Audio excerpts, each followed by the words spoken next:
All right, welcome everyone to the GIY Zoom check-in call this month, the first one this Monday. And we are looking at Tanisha's beautiful starts here. This is so awesome, Tanisha. So she has beans. Beans? Says beans, cucumber, looking good, squash, looking good, little leggy, but can be spinach, and peas, which are growing really well. If you can't put a tray like this outside, the only comment I would say is, you see how the plants are kind of leaning over? So what Yes. you can do initially, let's say it's still too cold outside, you can't put the actual tray outside. What you can do is you can rotate the tray each day, and at least then it won't flop to one side. The plants will still be leggy, but they'll grow vertically, so they'll be a little bit more balanced because they're reaching into the light each time. So I'm guilty of this because that's what happened to my beans. So I sent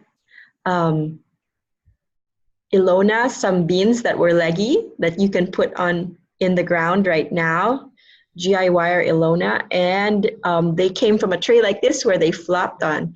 The other thing I noticed about this tray, Tanisha, first of all, this is awesome work from somebody who you weren't even, you didn't think you were not comfortable doing this. I know that, but now here you are, and this looks amazing. Everything is growing well. And I see that there's a little gap here, and I wonder if you didn't take something from here and put it in your garden already, and that's the reason why this thing here is a little bit holy, because I wonder if you planted something in here, you already transplanted it to the garden, and let's see what that is, if that's the case. So you can also see the cucumber, maybe just the cucumber. It's already getting a few true leaves there, and the thing that's kind of nice with cucurbits, so these are squash, cucumber, pumpkins, zucchini, is that you don't have to wait for 4 or 5 sets of leaves. You can transplant it right now. So you might want to, if the temperatures are reasonable, you might want to put it in the garden and plant it outside into your raised beds already. So what would reasonable temperatures be, Dave? Okay, so for cucurbits, you're looking for night temperatures that are at least in the low 50s. If you're still getting night temperatures in the 40s, that's a little cold for cucurbits. Now there's other plants like probably the beans and the what is this, Goliath? What's the thing on the right? Is that spinach? Spinach can take a colder temperature, so you could transplant that even if you have temperatures in the 40s at night. Yes, this is amazing work, Tanisha. Very good. Okay, so now this is her bed, and you can see there's some basil growing and some cucurbits here. I wonder what those are. Parsley. The chard looks good, yeah. The chard looks so good. You should harvest that one right now if you haven't already been harvesting, to just stir fry. Lots of these may be garlic. She had mentioned before. They look a little small, but they look healthy. Yes, so I would let them continue to grow. The thing with garlic, as soon as you see the bottom leaves starting to brown, that's when you should start thinking about harvesting the garlic. But that still looks pretty early for you. Yeah, that's very small. But there are just these gaps. So once again, Tanisha, when you get a chance, fill those gaps in with some straw mulch or any mulch just to cover any bare soil that you have so that you can suppress the weeds without you having to pull the weeds all the time, and so that your plants just get a little bit more warmth. So over here we see her tomatoes. See a tomato pot just there. And some more cabbage on the other side. Yeah. And some kind of brassica. Yeah, sorry, brassica. And this is another tomato. Okay, Very good. There's the other picture. Okay, great. That's awesome. And then we will take a look at the Hellmans. Go over here. That's Minnesota for you.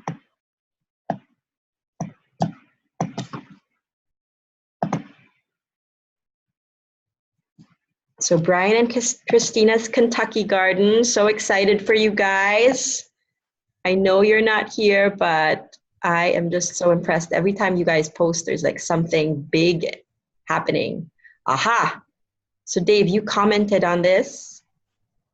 Yeah, they had asked me if they saw some, the bottom of their tomato plants were being eaten a bit. Can you just stay on, not the leaves, but stay on the actual tomato plant? Stay on this? No, the other one below that. Below this? Yeah. Okay. No, not that one. No, the one of the tomato plant.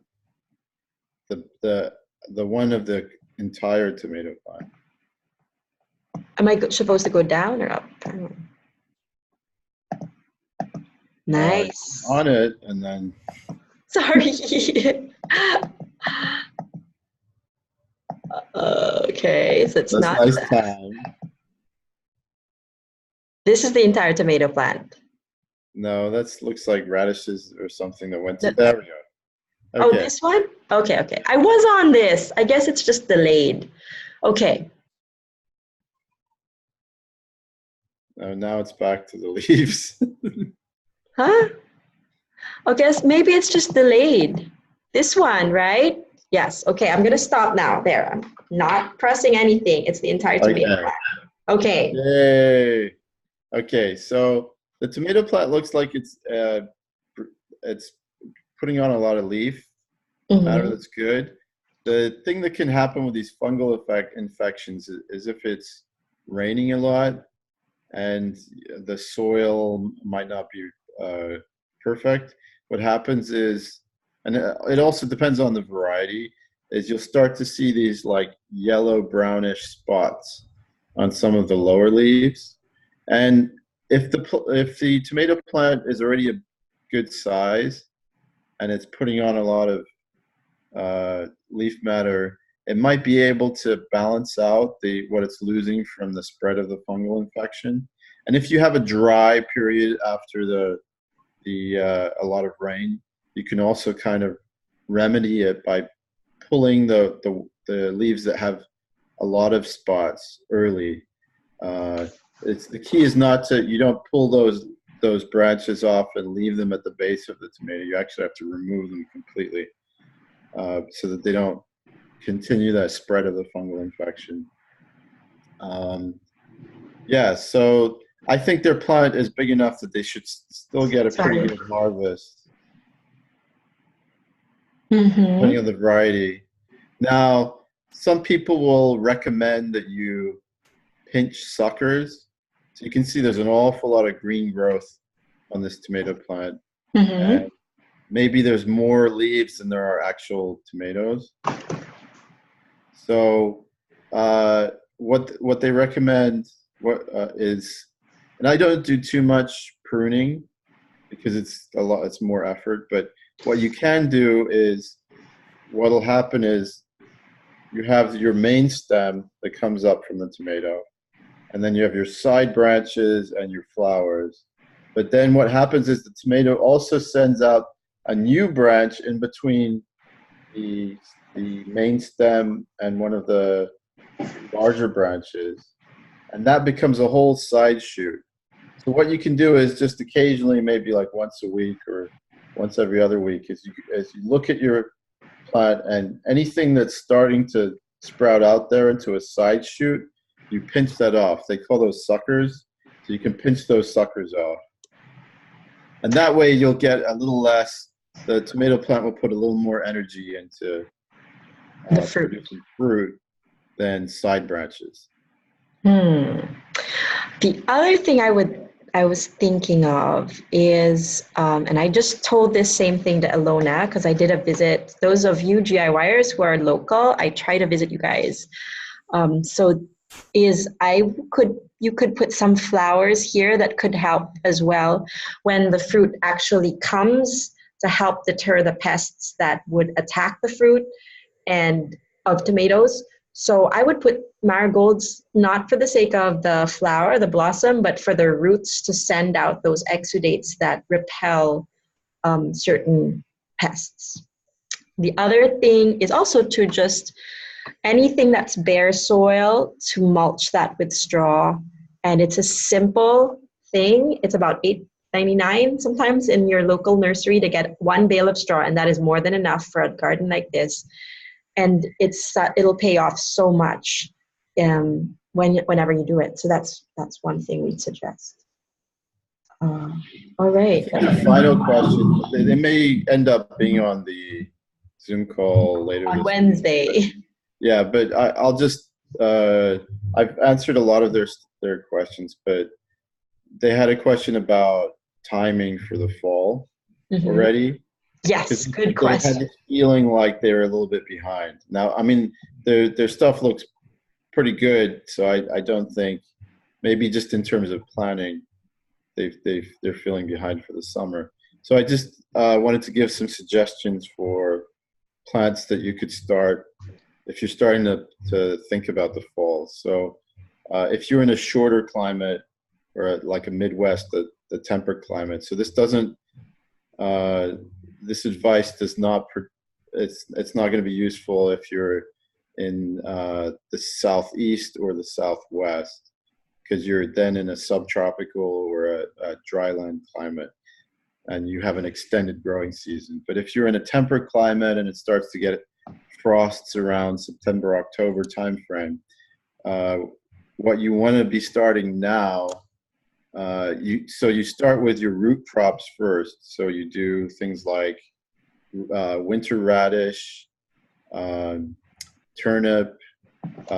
What's really good to start right now in the heat of the summer are carrots and beets, because they have a slightly longer time to mature. Beets and carrots tend to be around like 70 or 80 days.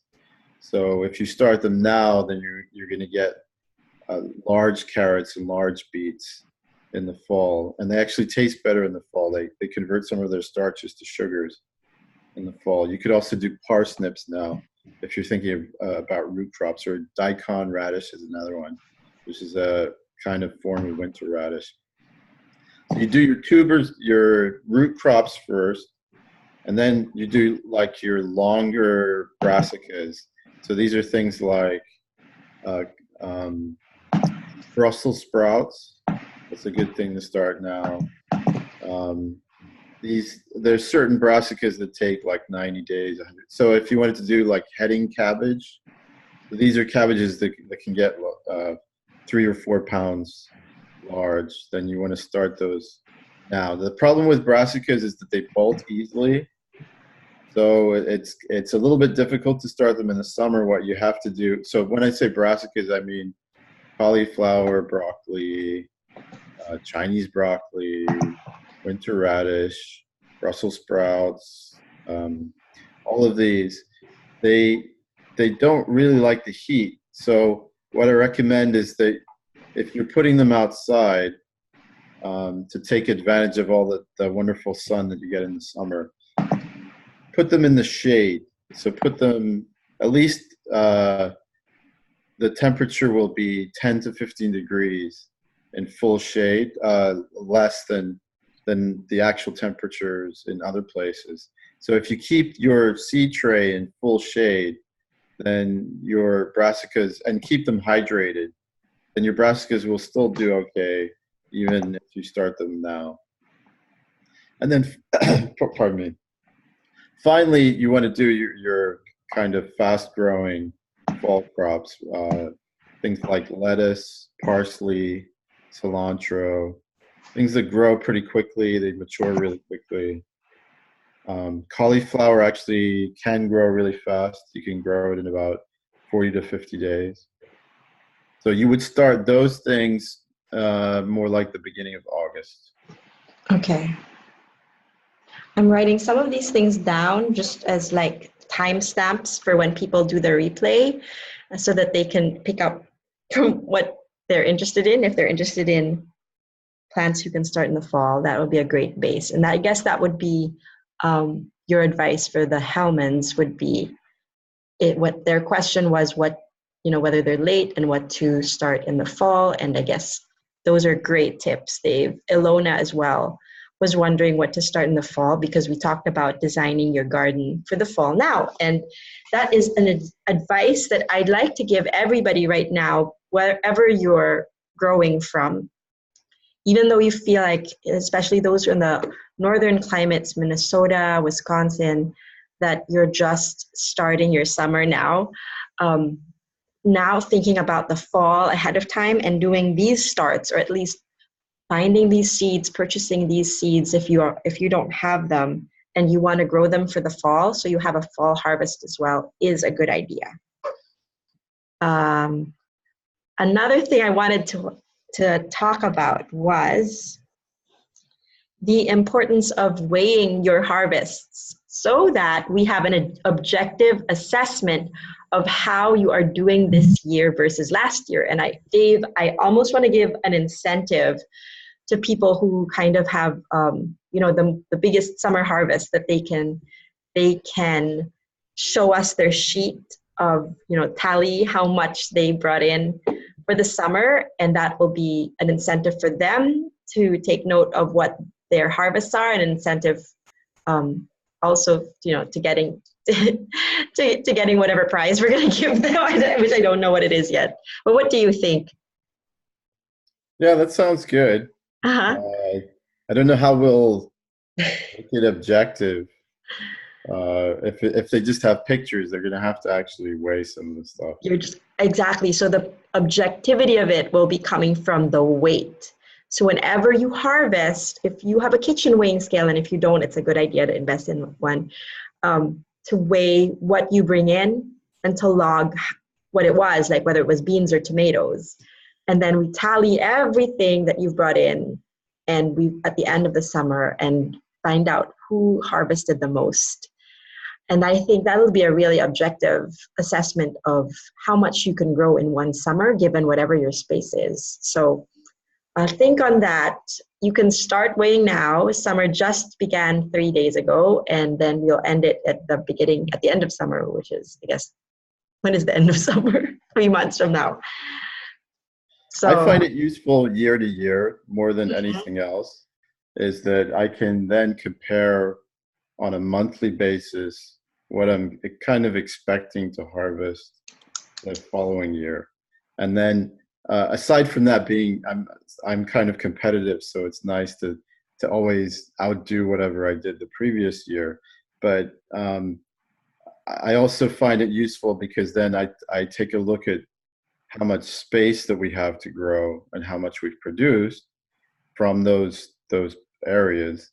And then I can calculate, like, okay, in a typical raised bed that's 4x4, if you're doing a 3 seasons of crop rotation, how much weight of produce can you get generally on a square foot basis? So, for example, there's some beds at my work, and I've kind of kept track separately of the harvest that I've got from those beds.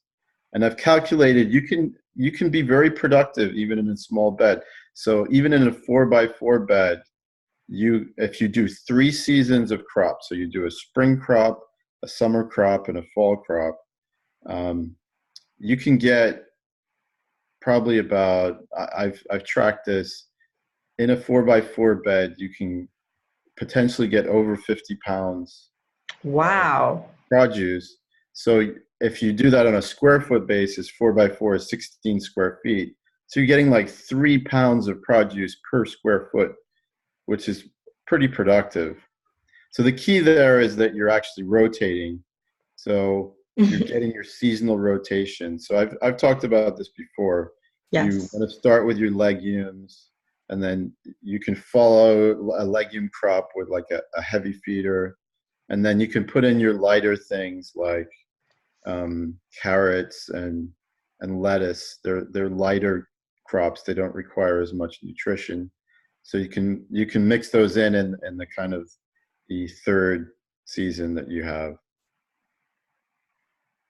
That's true. That's true. So, I mean, your progress, I think by weighing your produce as you harvest it, it's going to you'll objectively know what your GIY progress is. You know, it's not about taking the courses, although they will help. They will help you design. It really is about your abundant harvest. So this is crucial. If you can get that weighed, we would love to reward you. So I will look around and see, and nobody has come in, and it's 8:30. Well, very good, Hellman's. And I just visited Alona's backyard, which is also shade. And for those of you who may be experiencing just the overwhelm of the season, so many things coming in, so many possibilities. You want to buy seedlings already. You want to get things in the ground, and you feel like you're not quite sure where to start. I would stop buying stuff for the moment. Just stop buying stuff. But if you whatever you bought already. Focus on those and where to put them this summer, and then planning your garden for the fall. That would be my advice. So that in the fall, it's kind of like no-brainer. You already know what you're getting. You feel a bit more confident and ready that you're not behind. And for those of you who feel like you're behind, you're not. You just started this year, and when you start, there's just this, you're not quite sure what you're doing, but you guys are already doing it. So congratulations to all of you. Keep growing this summer. And Dave, do you have any last thoughts for the summer? The designer, did you want to talk about the designer? No, as I get progress, I'll share that. But I guess the only thing is now you can feel sometimes frustrated. You're like, oh, my things aren't where my neighbor's plants are. They're much bigger than mine, or something like that. I've heard that. The summer is an interesting season because you have so many days of growing, and it's these initial days that kind of like things go up exponentially. Where if I've tracked our harvest, and the least amount of harvest is actually something like July, because things get hot and your plants are just kind of like maturing and consolidating themselves. And then the harvest goes up dramatically in August. And then surprisingly, this will differ for other people's climates, but our biggest harvest is actually in September. Mm-hmm. So you wouldn't normally think like, that you're going to get 3 times what you got in July in September. So it's really a matter of patience, and you just wait those couple months. As long as your plants are continuing to grow, don't worry if you're not getting all of your harvest in July, because then you'll have a bumper. There's a reason why all the harvest parties traditionally were in the fall. Yeah, because that's really where you get the most of your productivity. All right. So, and with that, since it's pretty quiet over here, we changed the schedule around a bit. In July, we'll be traveling, and the 2 Zoom calls in July will be on 2 Tuesdays, the last 2 Tuesdays of the month. We'll be having time difference, right, Dave? As we will be in Missoula, Montana, and we will be in Petaluma, Portland, for one of them. Yeah, we'll have to figure out the exact. We'll give you plenty of notice. We're still figuring out the exact. So we know for sure it's not going to be on a Wednesday. It's going to be on a Tuesday, 2 Tuesdays. We just are not sure what the time will be, because we'll be over there on the other side of the States, and it'll be 3 hours earlier. So it might work out for some of you, and we hope to see you then. But this coming next one, Wednesday, guys, Wednesday, 8 p.m., same time, Eastern Standard, whatever that is for you. We will see you again on Wednesday. All right, we'll stop recording.